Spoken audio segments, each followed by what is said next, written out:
నమస్కారం అండి. ఈరోజు వీడియోలో మనం భగవద్గీత మొదటి అధ్యాయం 4వ శ్లోకం దాని అర్థాన్ని ఇప్పుడు మనం తెలుసుకుందాం.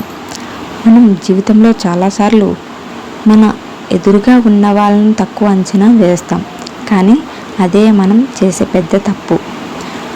ఇప్పుడు దీని గురించే ఈ శ్లోకం చెబుతుంది. ఇప్పుడు శ్లోకం చూద్దాం. అత్ర శూరం మహేశ్వాస భీమార్జున సమాయుధే యుయుధానో విరాటశ్చ ద్రుపదస్త మహారథః. ఇప్పుడు ఈ శ్లోకం యొక్క అర్థాన్ని చూద్దాం. ఈ శ్లోకంలో దుర్యోధనుడు తన గురువు ద్రోణాచార్యునితో మాట్లాడుతున్నాడు.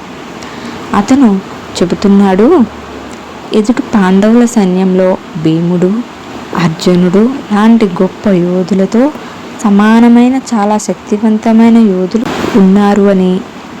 ఒకసారి ఆ సన్నివేశాన్ని ఊహించండి.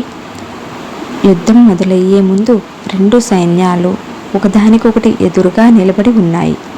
ఆ సమయంలో అహంకారం ఉన్న దుర్యోధనుడు కూడా ఒక నిజం అంగీకరిస్తున్నాడు.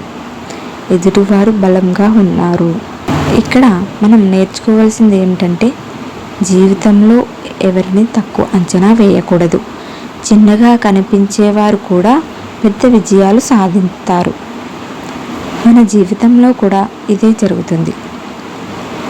ఎగ్జామ్ అయినా, జాబ్ అయినా, బిజినెస్ అయినా నన్ను సీరియస్గా తీసుకోకపోతే ఓటమి దగ్గరలోనే ఉంటుంది.